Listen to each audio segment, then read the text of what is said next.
Welcome to TWitWoW, the best wrestling podcast made for wrestling fans, by wrestling fans, on the web today. I'm John. That's my cohort and commentary, Ashton, and this is our Aew Dynamite review. And I'd like to do things a bit differently this week, our second week back at doing reviews, because the last 10 or so minutes of Dynamite were very difficult and very awkward through no fault of the performers because nobody expected this to happen. It seems that Hangman might have sustained a serious injury. I don't know if it was a concussion. A lot of people are speculating potentially a broken neck. So I just want to say, TWitWoW and everybody watching, I know we're all hoping that Hangman Adam Page, that it's going to be okay, that it's not that serious, and God forbid if it is serious, that he has the speediest and healthiest recovery imaginable. I think the last time we all had a big scare like this was with Big E, and thankfully that turned out okay relative to what it could have been. So I'm hoping definitely for something very similar for Hangman. So I just wanted to get the elephant out of the room as quickly as possible because I do want us to talk about this show. And as it relates to the show, aside from the last 10 minutes, which is the biggest development from that, is we know our main event for AEW Full Gear. MJF is cashing in his chip formally, not in a heelish cash-in, more of an RVD-style cash-in for the Full Gear main event against Jon Moxley.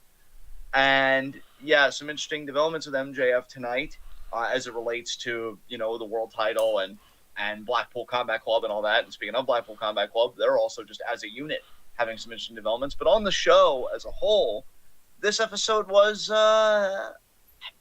I'd say it was good. I liked it, I think, better than last week. And I actually thought that there was a point where I'm like, man, I'm really digging this show. But the second half did start to lose me a little bit. So I think ultimately, and then just the ending just really left me deflated. And it was all, and I know they did their best to salvage it. And I'm not necessarily holding that against them. It's hard. So I think ultimately I would give this show, for my viewing experience, a 7 out of 10 is kind of how I'm feeling. So, partner, how are you just feeling after everything? I know we're both kind of processing a lot after how Dynamite ended. Yeah, I think 6 or 7 kind of would describe my feelings. So just because I said both those numbers and I can't decide between them, I'll say 6.5 personally. Okay, that's more than fair. Yeah, I guess with that said, let's get into our first segment, Heat of the Night. And I have one definitive nitpick. And you could even say it's a full-blown Heat of the Night. I don't know why it was for me tonight, because I feel like how you used to be with commentary on some of our WWE reviews. Because I know who was it that you really Vic Joseph. I know you really hated Vic Joseph. God, yeah. I really couldn't stand Taz tonight. Oh. Wow.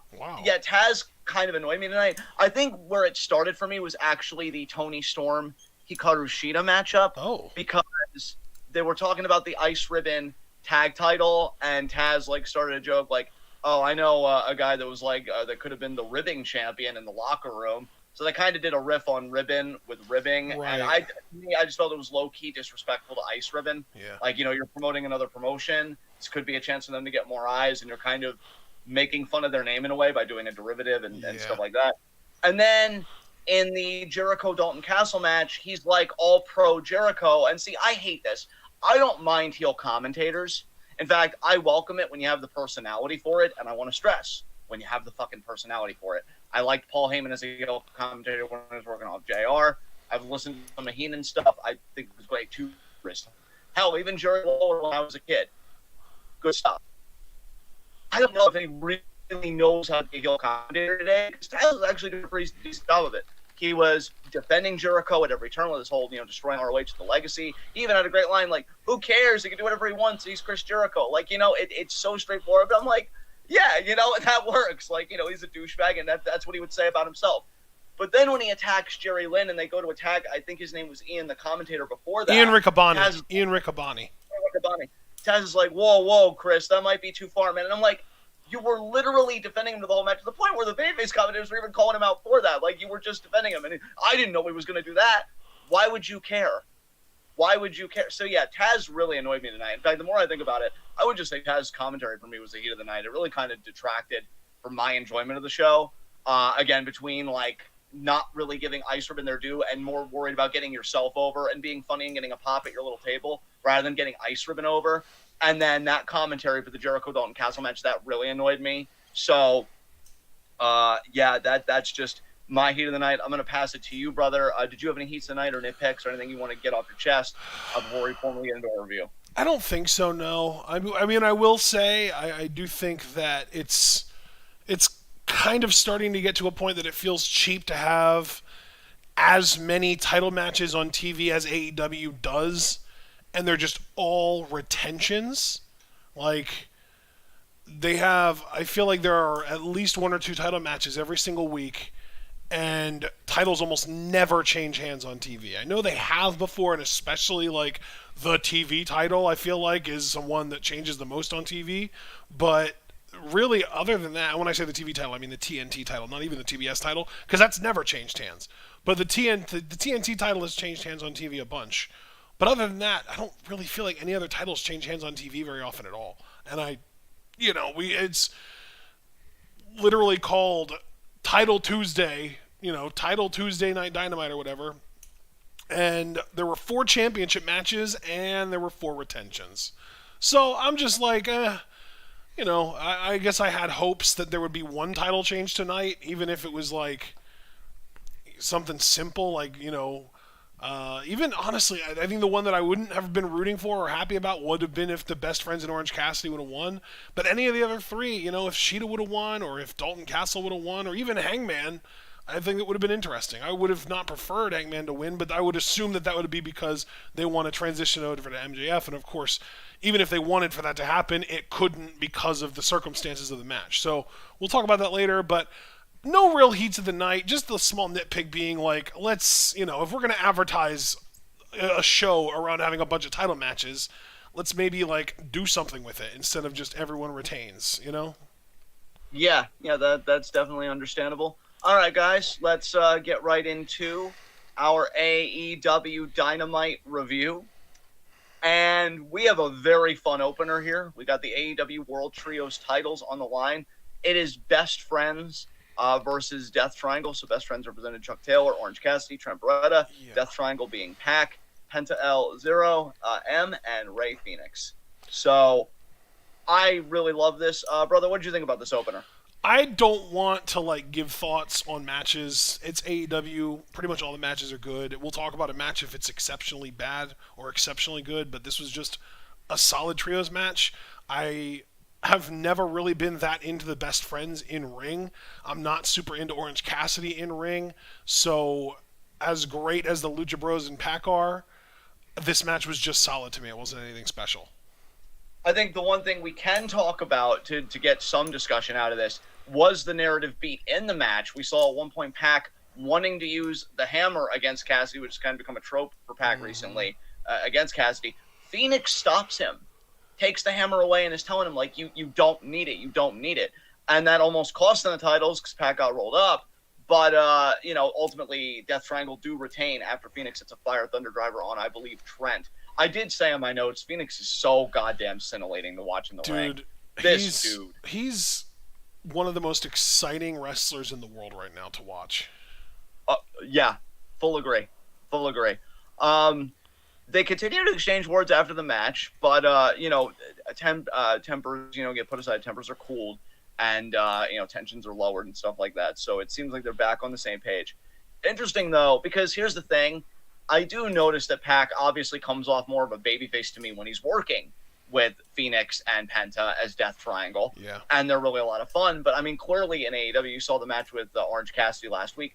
Pac is a fucking dick. And, I don't even say that I love a good heel. He works like a heel, for sure. He works like a dickhead. Yeah. So you got to wonder if a fracture for Death Triangle will be coming, particularly when they lose those titles. And I think the best thing to come out of it will be Phoenix Pac matches. Because I love Death Triangle as a group. I really don't want them to break up, if I'm honest, but I know that no faction really lasts unless you're the New Day, and you're just fucking wonderful and deserve all the best things. But we'll have to see how that goes for them. We then get a Moxley Page video package. Oh, man, I'm really not looking forward to getting to that. But, then we get Britt Baker and Jamie Hayter backstage. I pretty much said in my notes, this was your by the numbers promo. Yeah, Hill saying that one of them will ultimately be the AEW Women's World Champion, and that was essentially it. Dude, that I feel like is, if we exclude specifically Jon Moxley, by the book, sort of paint by numbers wrestling promos are what 80% of the promos in AEW are comprised of. At least. I might be undershooting that. Yeah. I think that's why the really great promos stand out, because there are so fucking many generic ones. Yeah, definitely. Like, and Moxley's exceptional, and I think Eddie Kingston is exceptional, and like Danielson can be exceptional, but he also can dip into the generic pool as well. And like, who else is there? Like that, I feel like MJF is the king of low-hanging fruit to even. Like, I know everyone would love to point out, oh, MJF's this amazing promo, but like, what does he do other than catchphrases and low-hanging fruit? Yeah, we're going to get to his promo later. I'm not even going to go down that rabbit hole with you because we're going to have a lot to talk about with him. So, okay. I'm kind of saving that for his big sure. segment, if you don't mind. Yeah. But yeah, after that, we get Hikaru Shida versus Toni Storm. Given what you just said earlier about like AEW matches, I will just say about this for me, I don't want to go too hard on the match. I did think it was a fun match. I liked that the crowd was seemingly more behind Shida than Toni Storm as the interim champion. Shida is hella over. Once again, we here at TWitWoW, we stand Joshi wrestling. We stand, Joshi wrestlers, Japanese women's wrestlers coming over, wanting to make sense, especially when they're good at what they do, which Hikaru Shida and a very special woman who returned tonight certainly is, and we'll get to her in just a second. I did notice two kind of spots that seemed a bit clunky to me. Tony hit a German that looked kind of awkward at one point in the match. Dude, all of Toni Storm's Germans look awkward, I swear. They're all like, I'm going to throw you to the side rather than straight back. It's weird. Yeah, and then she does Falcon Arrow, which normally looks like fucking awesome. Yeah. It did look a bit meh tonight. Yeah. But other than that, again, fun match. I mean, I'm not about to be the pickiest of nits here. We usually call those out. Because Craig in chat was like, oh, they might give this match 20 minutes. I actually went out of my way to look up how long this match was. It wasn't even 8 minutes. Or it wasn't even 9 minutes, rather. It was 8:44. 8 minutes, 44 seconds. Well, I will say that this match almost felt Stardom-esque in that it was short, but I did feel like they got a lot in here, and I had fun with it. I would agree with that. I just, it's a world... Yeah. It's like, literally, it's one of 4 major championships being defended on a 4-match card over 2 hours, and you gave it under 9 minutes. Yeah. Yeah, and then immediately totally overshadowed it afterwards. Yeah, absolutely, because Storm does win with Storm Zero, as expected. I love Shida, but I had no delusions of her dropping the title here. Then Britt and her crew, they go in for the beatdown on Toni. Saraya comes out, and she somewhat evens the odds. I like that Saraya kind of undermined Britt here a little bit, because the way that things happened was like, Rebel and Jamie hit the ring to beat everyone up, and then Britt's music hit, and she started walking down the ramp. And as she was on her way to the ring, right as she reached the bottom of the ramp, Saraya's music hit, and she basically cut Britt off to prevent her from helping with the beatdown. Yes. Yeah, it was an interesting thing, man, and I want to be careful talking about this again, given that this episode just had so much good and bad. Saraya does attack Britt. You're right. She does kind of neutralize that. She doesn't take any bumps though, which makes perfect sense. I know a lot of people are talking about where does Saraya really fit in the scheme. There's a lot of speculation about that. Only Saraya and her doctors would really know that. Well, didn't we hear already that she's been cleared by 3 different doctors already? I thought I heard something like that. I'm still waiting for AEW to kind of tip their hand, which I feel like with her getting physical, you have kind of tipped your hand in a way. Because we talk about it all the time, you and I. You can't be physical whether as a heel or a face, and it's going to lose interest really quickly unless we know you can take the hit. Whether it's as a heel getting a comeuppance or a face having adversity. Yeah. You can't do it. But again, I'd be very touchy with that. I don't know. Maybe it's just because of the jitters of tonight, but we'll see how it goes. But, yeah, it is very interesting that they're letting her get physical. But, to me, the bigger story, all due respect to Saraya, even though I'm already kind of over it just given everything, fucking Riho is back. Fuck yeah. God, she's a breath of fresh air, man. Good Lord. Dude, the pop she got, and I'll tell you, quintessential fucking babyface is Riho. She's got an amazing look. You want to love her. You want to cheer for her. She's You know great what? in the ring. I don't think I'm exaggerating or being hyperbolic when I say that Riho is the best babyface in the history of AEW's women's division. Yeah. Yeah, definitely. Definitely. I think Sheeta might be a close second, or there might be someone else that's kind of up there as well that I'm just forgetting, but I think Riho clear and away is the number one on that list. Yeah. Yeah, dude. Even I couldn't help but smile seeing her, and I only say that because I've never been known to be like a big Riho fan. I've always had the deepest respect for her and her story because we talked about like how young she started, how long she's been around, and 15 9 years. fucking years. God, when I was 9, I didn't have my shit together. 16. God, these... She's been wrestling for 16 years now. I just realized that it was 13 years and she was 22 years old when she won the title, and that was 3 years ago. So she's been wrestling for 16 years now, and she's only 25. These Joshi wrestlers out here shaming children. Like, I'm out here putting 5-star matches together at 9. What are you doing? I'm just trying to get through math. Well, suck less. Fuck. So, yeah. Riho's wrestling experience relative to her age is like the Pythagorean theorem. Oh, dude, fuck. A squared plus B squared equals C squared. 3, 4, 5. 3 squared is 9. That's how young she was when she started. 4 squared is 16. That's how long she's been wrestling. 5 squared is 25. That's how old she is. Holy shit! Well, I mean, it's a prophecy. She's got to regain the world title now. There's no other way around it. I mean, yeah, she cleans house. Tony's happy to see her. She hugs her. I mean, look. I mean, at that point, Tony was happy to see anyone. She just wanted relief from the beating she was suffering at the hands of Jamie and Rebel. Yeah. I'm gonna be real with y'all. Now, you guys know I like to have my fun, but when I'm seriously reviewing a product with Ashton, I do like to be a bit mindful, a bit tactful, a bit, I'll say, compassionate. You know that I'm a fan of Thunder Rosa. You know I was rooting hard for her to win the title.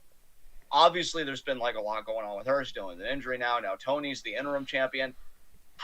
Honestly, I'm at the point where I'm like, forget them both. I hear that pop that Riho got, and I'm like, how soon can we get the title back on her? Yeah. What kind of a deal can we get to get the title back on her? I'm sorry. She's so good. She's so dude, good. And that's my thing, too, is like, as much as I know you and I both like Thunder Rosa, and we have sort of a special connection with her because she has reached out to us multiple times when we were covering Lucha Underground and that kind of stuff, and you know, we're not friends with her or anything, but like, she has made a point to let us know that like she appreciates our fandom and stuff, and she's really cool. But not necessarily talking about us, there does seem to be some level of disconnect between her and the AEW fandom, is there not?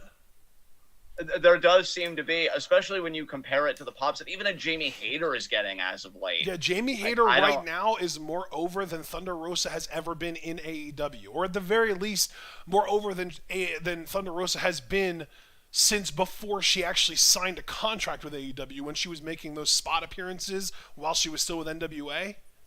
Yeah, yeah. I feel like that's the most over that she's ever been, and it's kind of her overness, I guess you could say, has not reached that point since then. And even then, I'm not entirely sure if she was more over then than Jamie is right now. Yeah, it's difficult to say, man, because again, I do like her, but I feel like the loudest pop I can remember her seeing was when she won the title from Britt in her hometown in that steel cage match. Yeah. I do think the crowd was ready for her to win. Well, and to be fair, if that pop wasn't the biggest, it's because the shitty booking of the finish of that match. Yeah, yeah. So, I mean, Riho, she had him in the palm of her hand immediately. And, like, Twitter low-key exploded, at least my corner of it, because, you know, I do follow, like, a lot of Joshi accounts stuff, so that's to be expected. But Rio's genuinely over, and she's a genuine draw. We talked about it during her title reign, very successful title reign. Yep. And now that she's back in the mix, like, Tony can talk all the shit she wants about how she should be the women's world champion, because unlike Thunder Rosa, she's showing up, and Thunder Rosa could have whatever torch she wants. I'm looking at Riho, and I'm like, this is a woman that keeps her nose clean. I don't hear any shit about her. She looks safe in the fucking ring. I've never heard anybody complain about her. And she's over, and she draws. To be fair, if Riho botches, it's still like a 95-pound girl accidentally hitting you too hard. It can't be that bad. Exactly. So, like, just from a business perspective, I'm looking at Riho, and you know what I'm seeing? Pure upside. I don't see the downside with this woman. Yeah. So I'm like, come to the table. what do we got to do? What do you want to get paid? Because I want to put the title back on you, and I want you to be, one of the pillars, at least for our women's division. So I hope that that's what happens. I highly doubt it, because Tony Khan clearly has his preferences of where he likes to go long term. I don't know if Riho fits that scheme. History seems to suggest she does not. But we will see. So, anything else do you want to say about Rio's return, or just this segment, or anything like that? I'm just stoked to see her back, and assuming that she's going to, become a part of the conversation, at least for the AEW Women's World Title. I'm curious if we end up getting like some kind of contendership match involving her and Shida just lost, so it would be her and Jamie at least. Maybe more than that, I don't know. But her and Jamie for sure. Yeah, definitely. We know that they're facing next week, actually, on Dynamite. So that should be a great matchup. Really looking forward to that. So after this, we get FTR backstage. No disrespect to FTR. I mean, clearly they're killing it in the ring, booking-wise. I mean, they got the ROH, IWGP, and AAA tag team titles.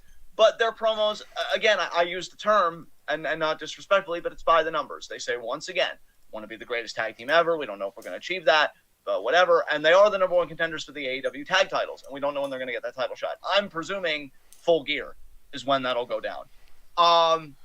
Swerve interrupts this, and honestly, thank God, because I enjoy FTR in the ring, and I even feel like they have a good promo in them. But it's just, guys, it's not the territories. And I just feel like they've got such territory energy, and I just have a disconnect with it. Swerve, on the other hand, though, he ain't here for that shit. Because he straight up is like, wait a minute, you're kidding me, right? You guys are talking about getting a tag title shot. We deserve that title shot. We were the most recent champions that lost because they Acclaimed in their scissoring bullshit. Yeah. So Swerve is really aggressive in the face of FTR. Not wholly unjustifiably. And then Keith comes in. He's like, Swerve, would you just for once? And he actually apologizes to FTR, but he does say he agrees with Swerve. They deserve a rematch, and FTR even recognizes they deserve a rematch. So they say next week, FTR, Swerve in Our Glory, number one contenders match. I have to assume that match will take place at Full Gear. Personally, I'm thinking FTR goes over. What do you think? Is that you said that match is happening at Full Gear? No. Number one contenders match is happening next week. I'm saying that whoever wins that number one contenders match, their tag title match, will presumably happen at Full Gear. Just to clear that up. Oh, so it's Swerve in Our Glory versus FTR, and the winners would then challenge Acclaimed. I don't know. I think Tony's a bit of a mark for the Acclaimed versus Swerve in Our Glory, and I think Swerve in Our Glory losing a rematch could be the catalyst that drives Swerve to turning on Keith, maybe. So I'm going to say Swerve in Our Glory win that and get the title shot at Full Gear. Yeah.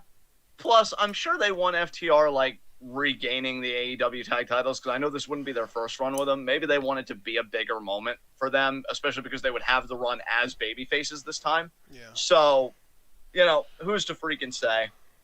And then I think it would make sense if they would drop a title or two, a pair of titles or two, I should say, before they win the AEW World Title, or tag titles, I should say. Because, right now, they're already the IWGP Tag Champs, they're already the AAA World Tag Champs, and they're the Ring of Honor Tag Champs. So, maybe drop a couple of those, if not all of them, before you start going after the AEW Tag Titles as well. Yeah. Javaris is smart. He said that he thinks the Kingdom costs FTR the match. That makes all the sense in the world, and I'm going to double down with him. I'm actually glad Javaris mentioned the Kingdom, because even before this FTR backstage promo, I should mention that we got a War Joe video promo on the Kingdom. Now, normally I wouldn't even waste time on this, but Joe, I fucking love this dude. Joe is another one of the truly great promos in AEW, and in wrestling altogether, honestly. He had the line of the fucking night. Guys, I talk a lot of shit, and I will be the first to admit that I'm easily intimidated. But watching things on TV, I'm like, okay, yeah, nice tough guy act.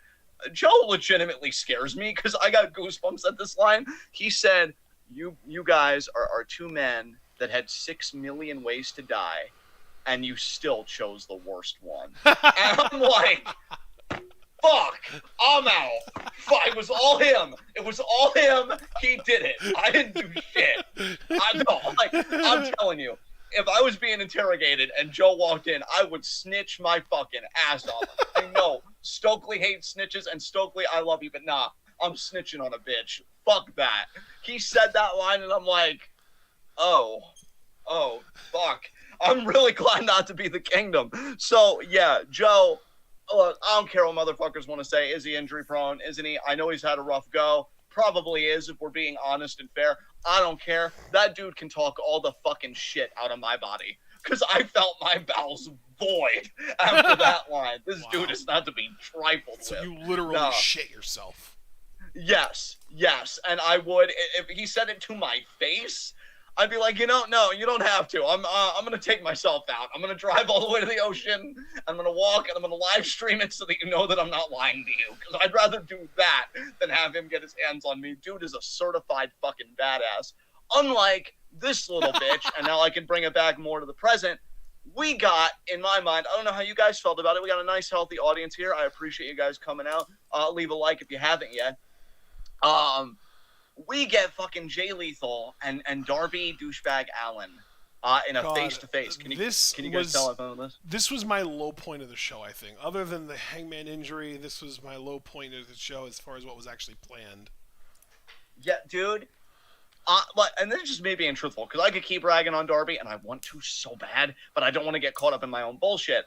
So I will say with this, it was just awkward, man. It was so awkward because, like, Jay Lethal wants a rematch because apparently Darby Allin beat him or something. And Darby's like, oh, I'll give you that rematch, and I'll beat you again, and I'll give you another rematch, I'll beat you again, and again. And it's so pretty much like throwing in his face. Jay attacks him, which is awkward because apparently at the start it was said that there's a no contact clause, so is there going to be a fine? How is that going to be handled? They have a brawl, but then the brawl ends with, like, a garage-type door on Darby's chest, trapping him, and then he's put in a figure four. And it just came off so awkward to me. I'm like, what the fuck am I watching? I really didn't care for this at all. I think you calling it a low point is more than justified. I like Jay Lethal, too. If anything, if I'm being truthful, I think this is more a waste of Jay Lethal than Darby Allin. Yeah. I think this dude is a solid guy. I think he could get other guys over that you should be focused on getting over. I can't think of an immediate example. Well, dude, yeah, in my opinion, and obviously Ring of Honor disagreed with me on this because he's, like, I think their longest reigning champion, or at least among the longest reigning world champions in that company, but as far as I'm concerned, Jay Lethal is a really, really valuable mid-card asset. Yeah, totally. But absolutely. Like ROH made him a world champion, and that's not something I would personally do, but they, desperate times call for desperate measures. They had nobody the fuck else. Like, they made Jay fucking Briscoe feel like a world champion at one point, and, like, just no. So, like, regardless, AEW obviously isn't dealing with desperate times as far as, like, star power goes. They've got a fuck ton of it. If anything, they have too much on their roster. They have too many talented wrestlers on their roster. They have too many, good pro wrestlers in general. And they need to start making cuts sooner or later, preferably sooner. But at the end of the day, Jay Lethal, I think, is in the upper half of Ring of Honor or of AEW's roster. Like, he's definitely not one that I'd want to cut. If you want to cut the bottom, even if you were to cut the bottom 50% of AEW's roster, I don't think Jay Lethal would be involved in those cuts. I think he's in the upper 30 to 40% of the roster at least, if not higher, even if not top 20%, Yeah. I completely agree with everything you're saying about Jay Lethal, and this segment, goddamn, I was so disconnected from this. And then we get to this segment. Now, I'm going to take the reins on this because I think you even said that you didn't hear this. This was the MJF Regal stuff. Correct. Literally, as soon as MJF came out, I left the room. Was that by choice or did you need to? It was by choice, and I wanted to do something that I had been waiting to do for a while. Okay, so it's left to me then, which is honestly fair because I have a lot I wanted to say about this anyway, so hopefully you don't mind. No, dude, because I have the fucking floor, believe me. Trust me, go for it. So, okay, Regal comes out. Shivani's about to interview him, do the whole thing. Then MJF comes out. Now, originally, I thought, okay, maybe I could just paint the picture for these guys, people listening, and you. But it was a long segment, so I'm going to do my best to give bullet points. And if I miss stuff, I know how our chat is. They will come in and they'll be like, oh, don't forget Johnny said this or whatever.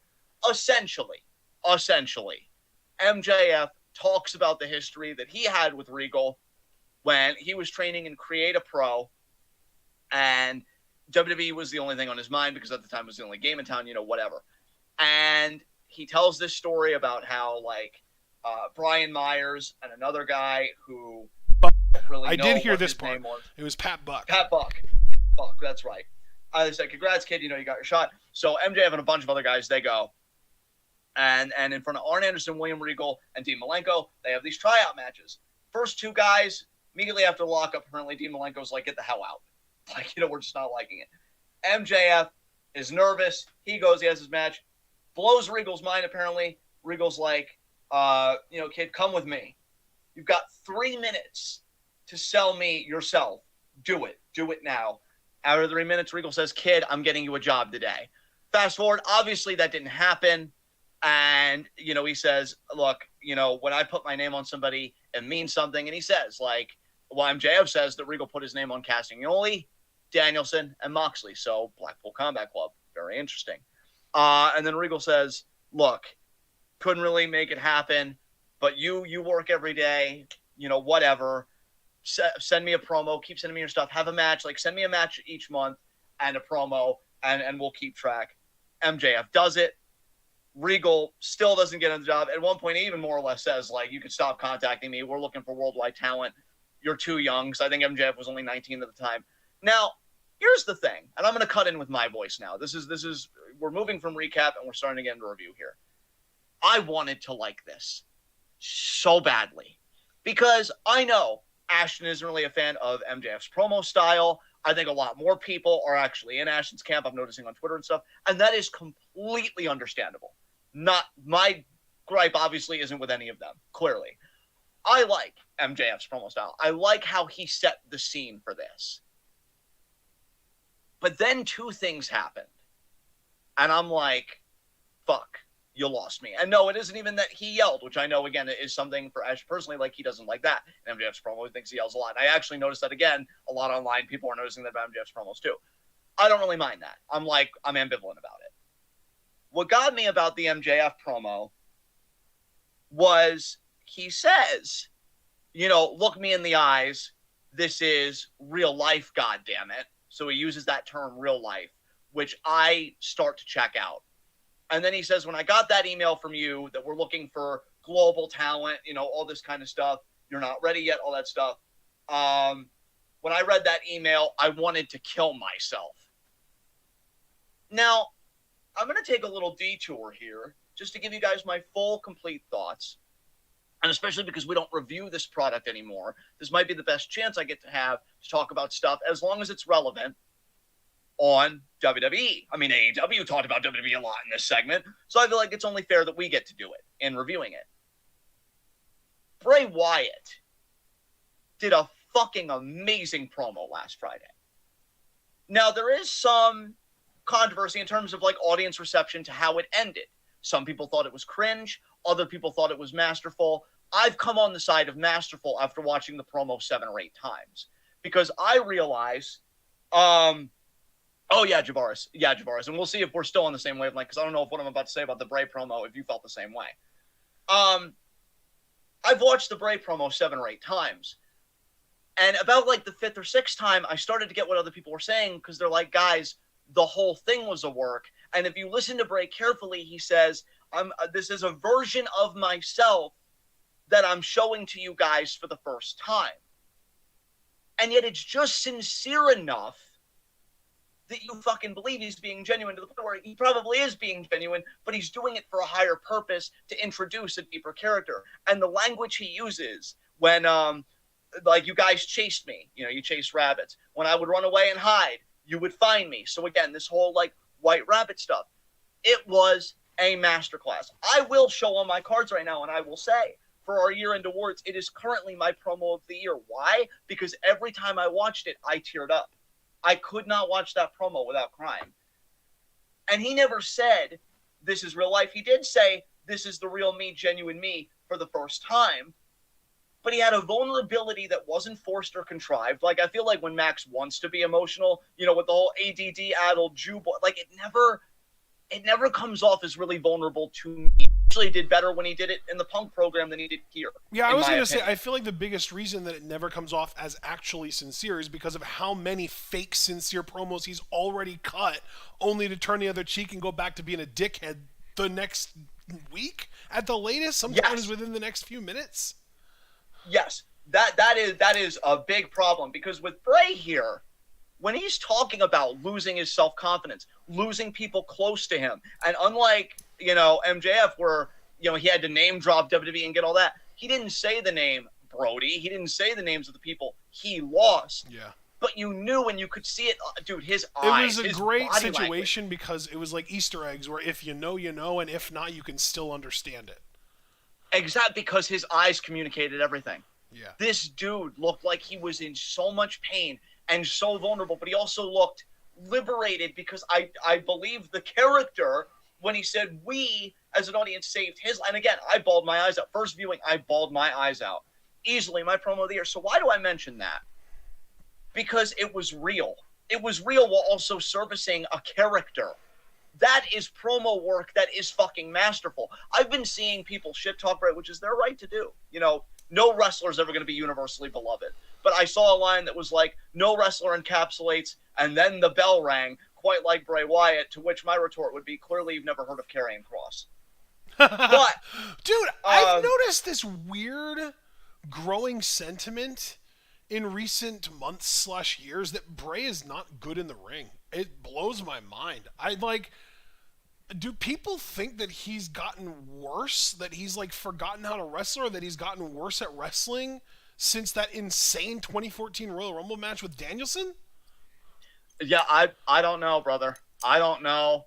I think, and it's a shame, because I think the Fiend character turned so many people off, but I'm noticing too that those people that were turned off by the Fiend character, a lot of them seem to be coming back with whatever he's doing now. Well, dude, and I'm that's like, the thing too, right, though, is that like when he is the Fiend, he doesn't wrestle to the best of his ability. He plays the character the Fiend and fights like the Fiend does. Like he's a legitimately good wrestler, but when he's playing the Fiend, he doesn't need to be, because the fucking character is what sells everything. Yeah, dude, I took in that promo, and again, I've already said multiple times that I watched it multiple times. Yeah. It was surreal. It was transcendent. So to get back to this promo, when Max is doing all this shit, like, I'm honestly like, dude, this is try hard. Like, even me, and you know I've taken up for MJF multiple fucking times. Yeah. But I have to come out here and I have to be like, no, this was try hard as shit. But, god damn it, the best part of this segment by fucking far was William Regal. Dude, when I tell you, you may not believe this, and I'm actually looking forward to your live reaction to this, because you walked out. When Max says, your email made me want to kill myself, Regal smirked. He smirked hearing that. And the look in his eyes was like, oh yeah, that hit right. Say it again. Like, he enjoyed it. He enjoyed seeing Max physically, like, and emotionally, like, come undone at the seams. He owned him. He owned him in this. I know a lot of people, look, I'm going to say something I don't think necessarily controversial. A lot of people thought that when Punk and MJF had their first mic exchange that Punk owned MJF. I didn't really think so. I thought both guys were kind of here, though. No. Regal owned him, dude. I would take this over Punk's work with MJF any day of the fucking week. And I'm curious if our chat agrees with me on that, or if they really liked the Punk stuff back then. No. Like, because here, because this person took better notes than I did. I'll give them plug cage side seats, so thank them for the extensive notes, because I tried to take good notes, but I lost the plot after like the first hour. Regal, Regal came off as a boomer a little bit, but honestly, it was so good that I think it was good that he did this, because he's like, how old are you? Oh wait, no, this is still MJF talking. No, when Regal started talking, that's right. He's like, you said when you were 19, like, you know, it broke you up, that email. When I was 16, I was fighting grown men for money. I was fighting people at 16 to be a professional wrestler because I knew that was all I wanted to do. So pretty much saying to Max, and again, that's where I say it's almost boomer-esque, kid, you think you have it tough. You don't know what tough is. And it works, though, coming from Regal.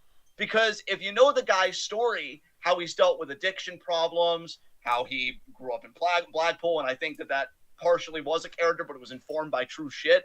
I have no doubt that guy got in a few scraps in his fucking youth. Like, there's a credibility and air of authenticity when he talks his shit. Yeah. Like, if Regal were to lecture me, like, you don't know hard times, and would tell me is so, I'd be like, you know what, Regal, you're right. I'm going to dust myself off. I'm going to beat some ass. He owns him here. He's like, I did that for you, Max, because I knew the kind of star you could be. I wanted to bring that out of you. I wanted to, pretty much put your feet to the fire. And he said, like, you want to be a devil, like, you don't attack people on the outside. You don't attack a Tony Schiavone. When it's between the ropes, who's ever between the ropes with you, that's fair game. Be a villain. I was.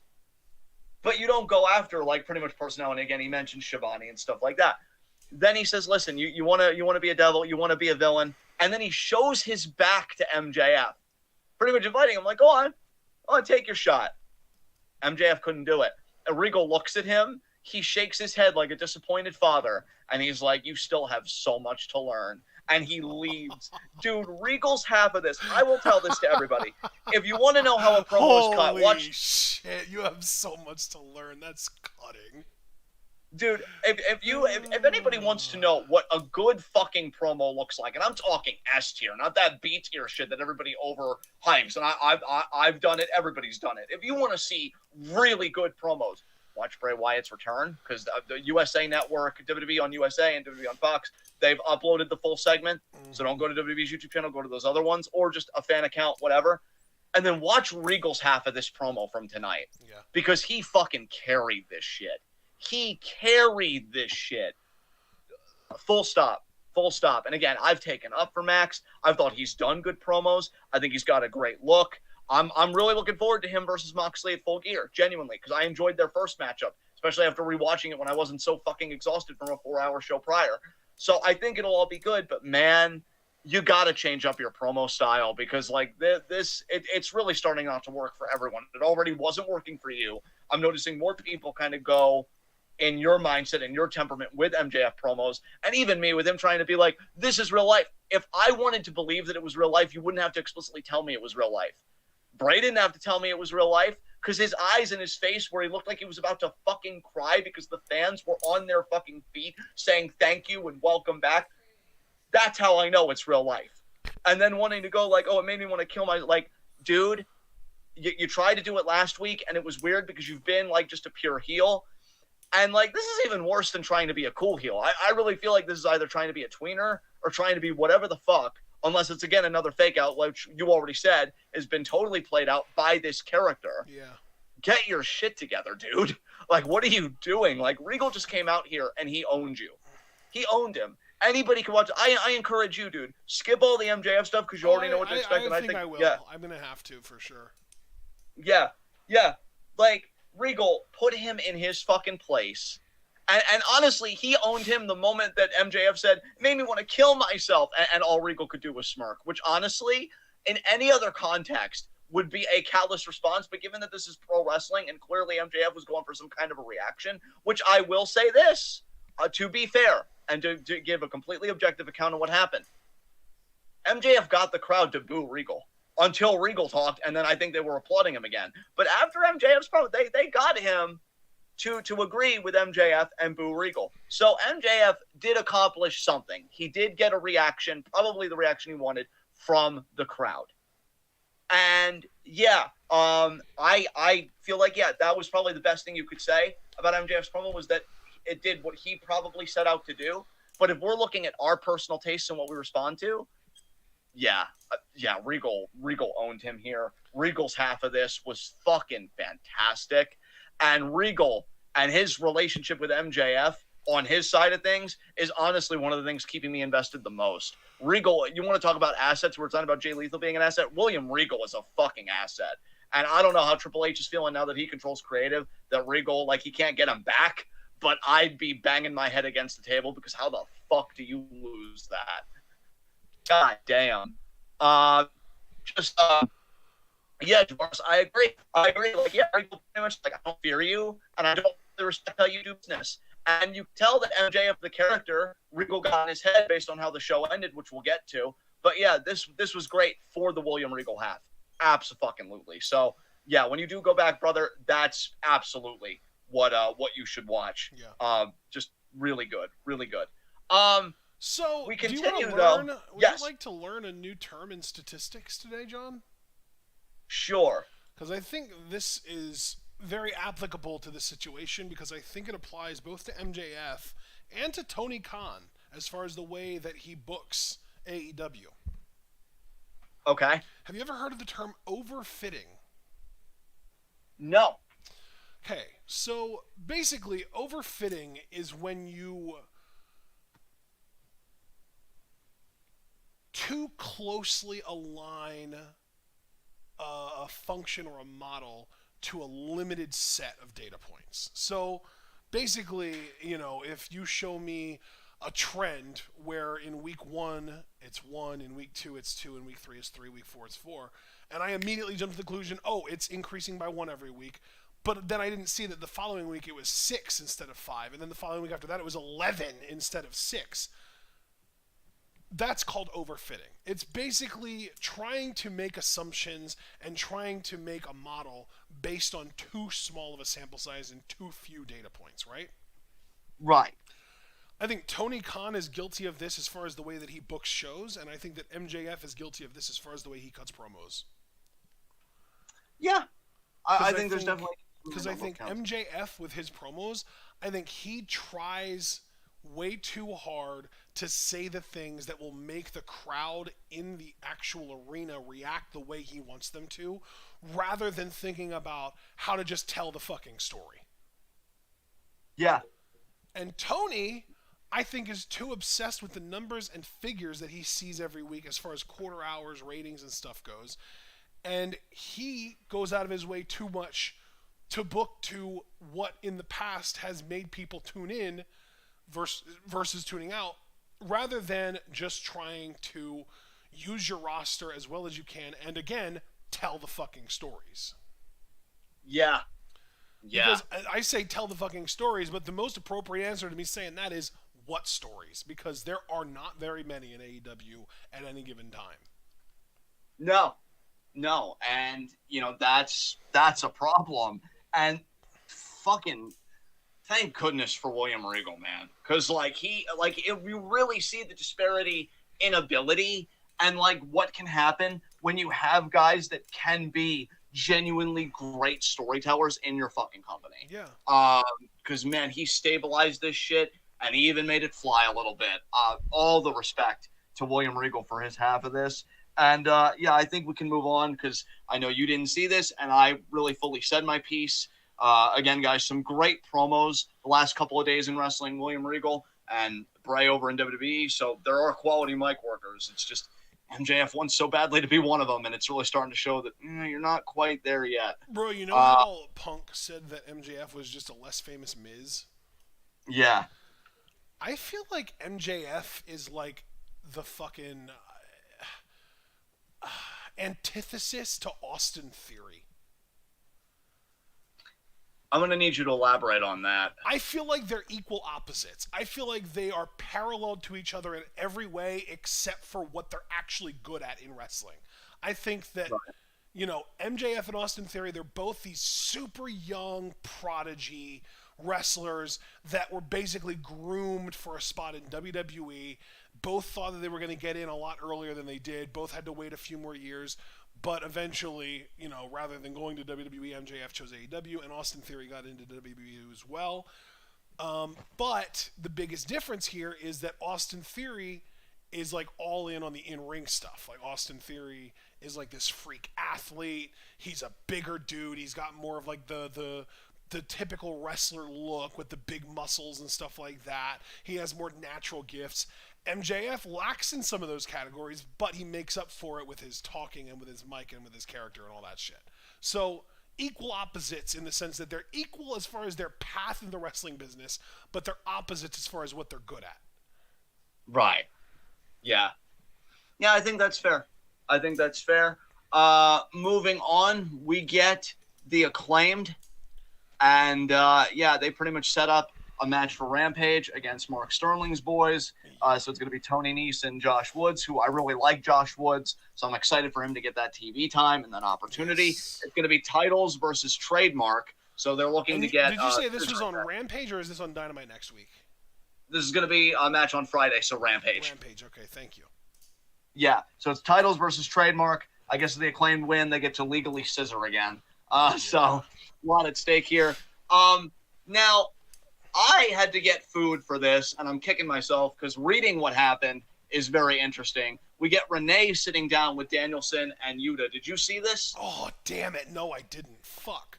Okay, so I'm actually going to read this if you don't mind because it's really not that long, and I think it's going to be important for both of us to talk about it. So I guess they essentially talk about what happened with Garcia, or that's what Renee asks.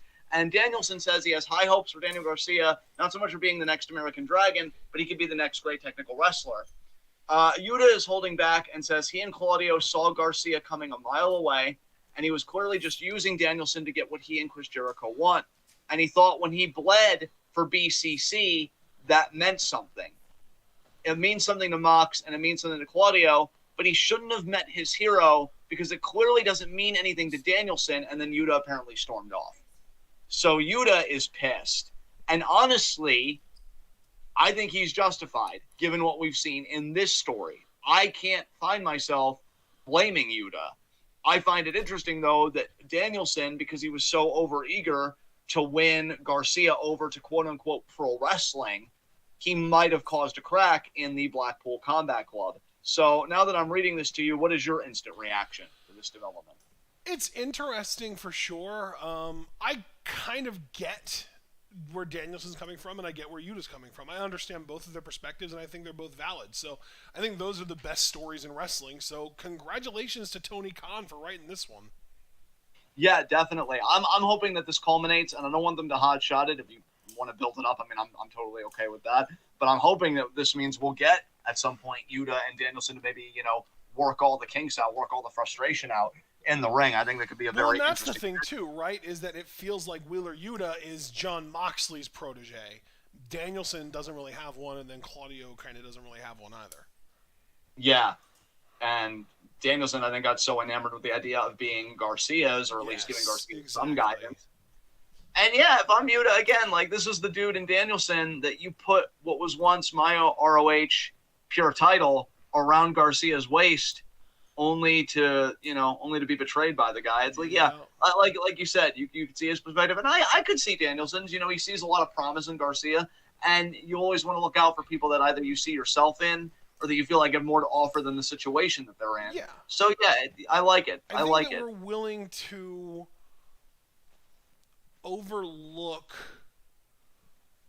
any potential flaws or any potential red flags basically of someone who we see a lot in. Like if we think that someone either already is really exceptional in some way that we care about, or we think that they can be really exceptional in some way that we care about, we want to help them get there despite whether they want to help or not, or whether they are a good person or not, or whatever. Like we see someone that it shows promise, and we want to help them or we want to fix them. Basically, it's like a natural human thing to do.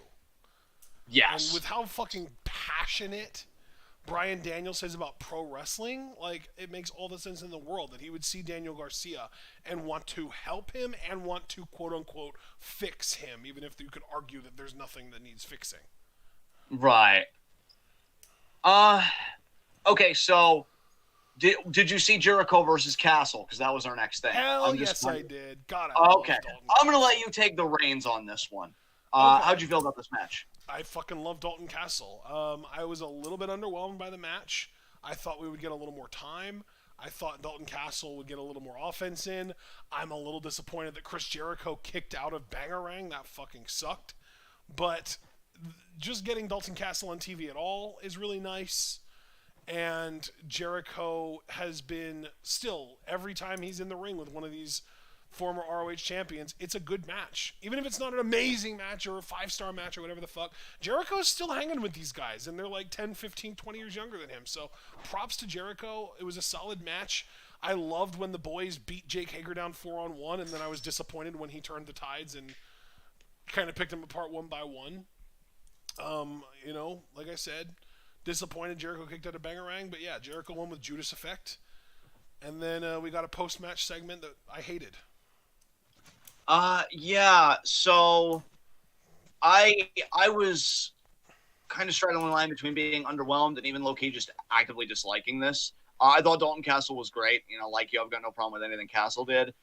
Jake Hager's fucking cringe. I hated that whole thing. Like over a hat, really. That you want to talk all this shit about WWE? This seems like what you would see in the WWE era when they were doing guest hosts. Like the really kiddie stuff and the really appealing to the families and shit. That just, I don't know, it seemed cringe.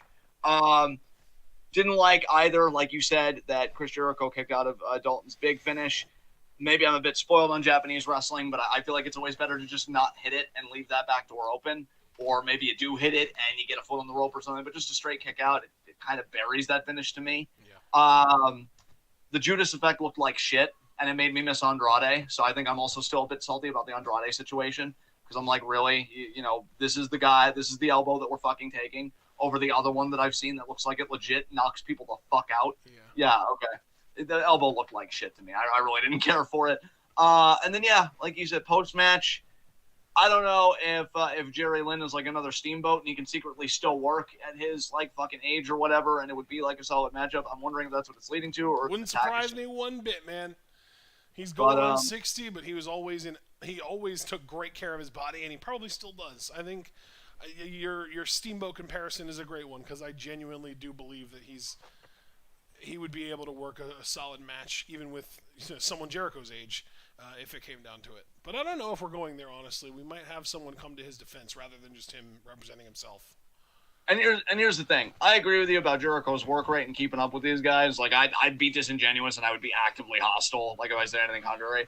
That tombstone, I didn't like the tombstone either. That was like the slowest tombstone. Like, I mean, I think it was more just Jericho wanting to make sure that he kept Jerry safe and not. And God knows after tonight, safety, of course, we have to stress is the top priority. Yeah. But I'm just looking for pro wrestling that looks good and is also safe, which is why Sonata's kind of my blueprint for so much. Yeah, buddy, Sonata's the king. Like that essentially, safety and scintillation, that formula is the magic formula for all pro wrestling.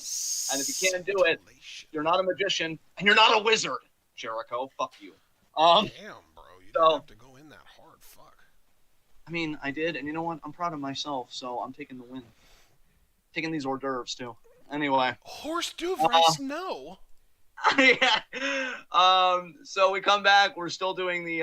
Actually, no. I'm kind of jumping around a bit. My apologies, everyone. Because actually, before I was going to talk about this thing, we get Christian Cage talking shit about Jungle Boy, as a surrogate father has every right to do. I wouldn't know. My son's perfect.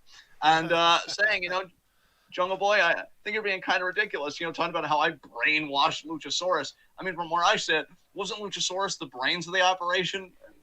Yeah, I mean, Jungle Boy, you really can't talk. So I'm just sitting here being like, well, it's got a point.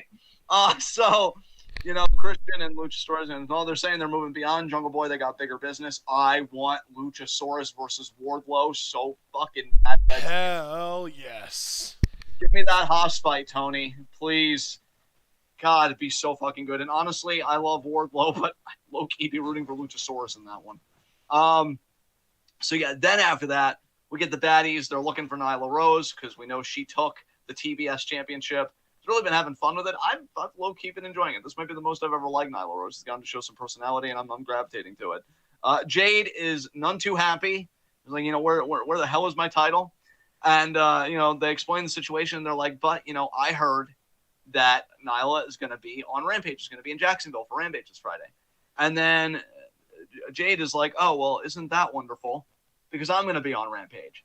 And then she says, Tony, and I wanted her to say to Tony Khan, cut the shit. That would have been amazing. I would have popped. But she said, look, Tony, you got two options. Either get that title from that chicken shit and return it to me, or I'm going to hijack your show for 60 minutes. And you know that I'm low-key a hater when my first thought was, Jade just hijacking the show with a 60-minute promo would probably be better than most rampages I've watched recently. So I'm not opposed to it. Unironically, yes.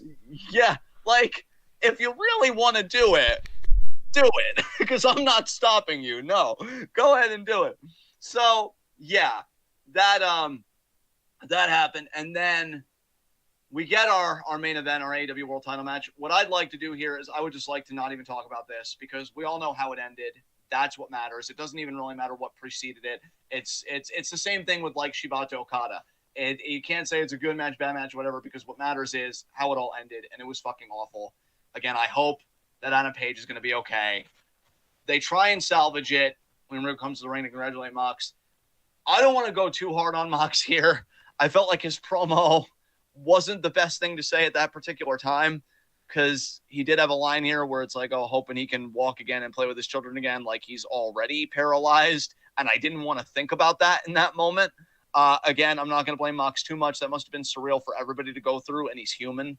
And God knows I've had shit slip out of my mouth that I wish I could suck back in. Just maybe not the best promo at that time. Then, he calls out MJF, get that little suburban bitch out here because he's been talking all this stuff. MJF comes out. I did love that line, to be fair. That was a great line. Yeah, that's when Mox got back on track. When he's doing, like, in-universe stuff, like, fuck yeah, Mox is king. Mox is king. And MJF comes out. And, I will say, again, bless William Regal, because his character work made MJF a bit more interesting to me as a character, because he looked like he was going to do it. He rolled out, and I thought he was going to walk out, but he actually gives the chip to Regal.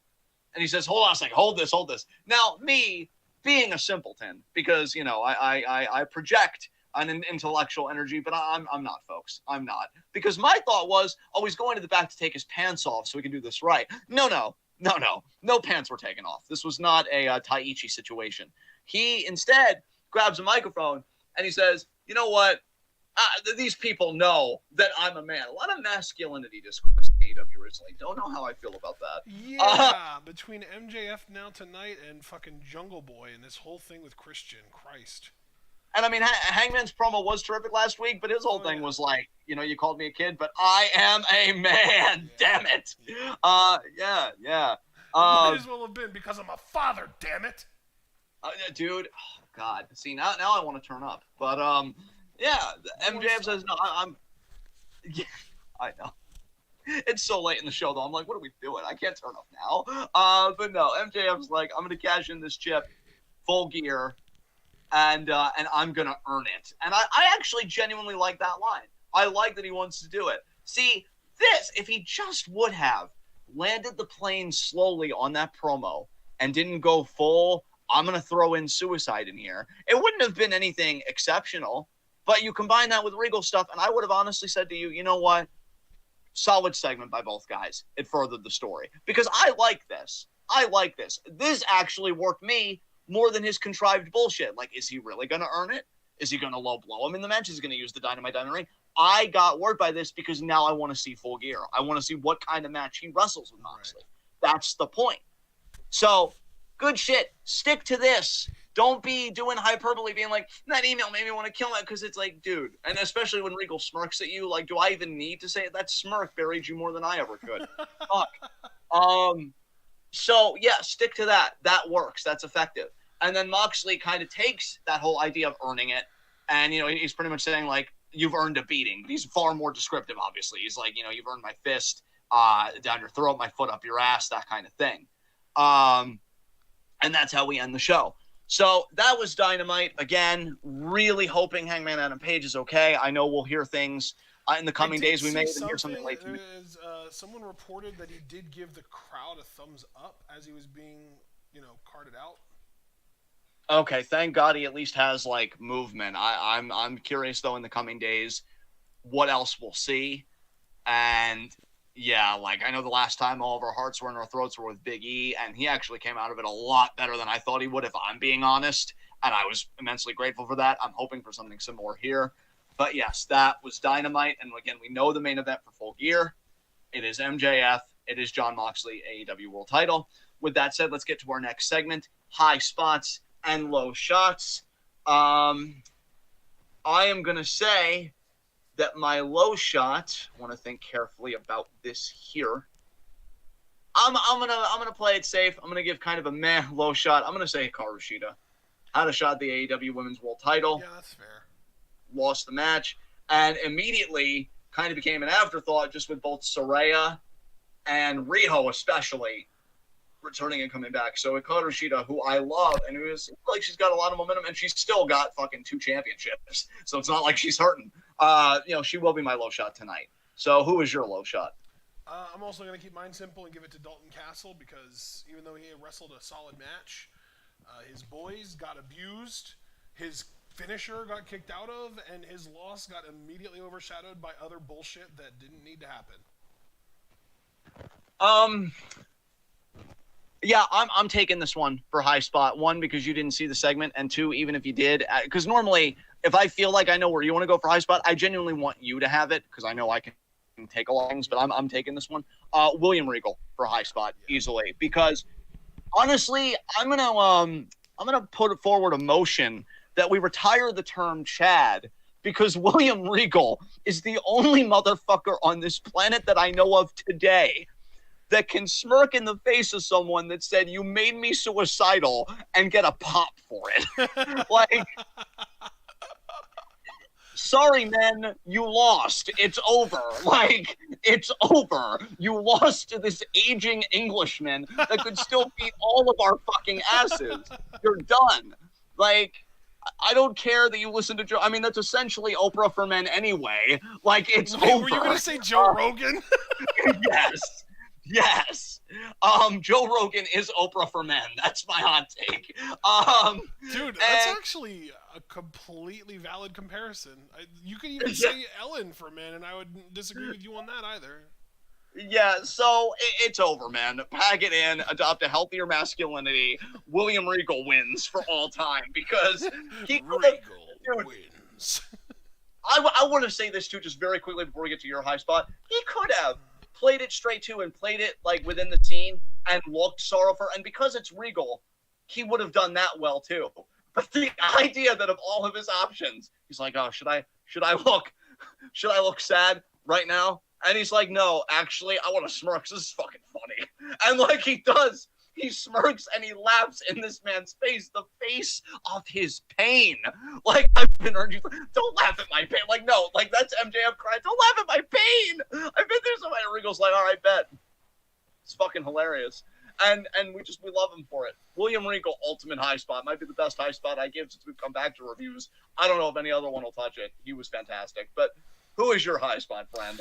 My high spot is Riho. She had an awesome return. She got a huge pop. She immediately inserted herself into the AEW Women's Championship conversation, and she's just wonderful. She reminded me what it was like to actually enjoy watching AEW's women's division. It's been a while. Yeah, dude, I love that. That's an excellent pick by you. Great shit all around. God, we're talented. All right, guys. This has been Dynamite. This has been TWitWoW, the best wrestling podcast made for wrestling fans, by wrestling fans, on the web today. I'm John. That's my cohort and commentary, Ashton. And guys, be sure to like the video as you file out. The more likes you leave, the more likely we are to be the top search result for Dynamite reviews on YouTube. And when you're the best at what you do, the top is the only place that you belong. So please leave that like. Click the bell icon. Subscribe so you don't miss any of that TWitWoW goodness. Check out everything we're involved in the description box. Follow us on Twitter and Twitch because we are the best wrestling podcast in all the IWC. And we will see you guys tomorrow at 8. Hopefully doing what was we were supposed to do today, actually, the October 12th show for Stardom that they didn't upload one match for. Yeah. Stardom, you're doing so great. You're going to upload that last match, right? Yeah, but see, we learned something. Fuck you. But that's not, yeah, we're closed. So hopefully they'll do it tonight. Actually, I'm looking at it now. It's up now. So we're confirmed we'll be doing October 12th tomorrow. I know. I know. And of course, tomorrow I have tomorrow you have Family Day. Thursday I have Black Adam, and then Friday we have to be done before 8 for SmackDown, and then fucking. So basically, this is just we're just gonna have to do something on Saturday. Yeah, and don't we have New Blood on Friday anyway? Isn't that this week? New Blood, dude. New Blood literally happens in like 6.5 hours. Yeah, we're so fucked. God damn it, Stardom. One match. Oh, God, I love you, and you take advantage of it. And I can't even, well, I can hate you for it, but I choose not to. Fuck. Anyway, yeah, we're doing that tomorrow at 8. We're figuring everything else out, guys. Life happens, okay? But yeah, it's still going to be a Stardom-filled week. Stardom was just like, hey, maybe simmer down. That's a lot of pressure. Well, you know what? Maybe hire more people. So we're going to do 10-12 tomorrow at 8. Should be a lot of fun. Thursday, like you said, bro, you've got Black Adam, so we'll have to work it out and stuff like that. So we'll probably have more after the Stardom kind of live reaction tomorrow. So join us immediately for that. And I would just say for Discord members, join us Friday for games at 8. So, yeah, it should be a fun time. I really enjoyed the games that we did yesterday. Thought it was really chill, really cool. I was Dr. Sexy Face in Among Us. It was kind of a persona that I cultivated last minute. And you know what? I had fun with it. It was nice. So, yeah, join us for the good times. Discord's only $3 a month. If you're not a member, go to our Patreon down below in the description. Give that there and join our wonderful community. So we'll see you guys tomorrow at 8 for Stardom. Best wrestling there is. And, yeah, until then, guys, be good to yourselves. Be good to each other. Always tell people you love them. Always look out for people. Hangman, we love you. Thinking about you. Hope everything goes okay. And until then, guys, tune in. Peace out.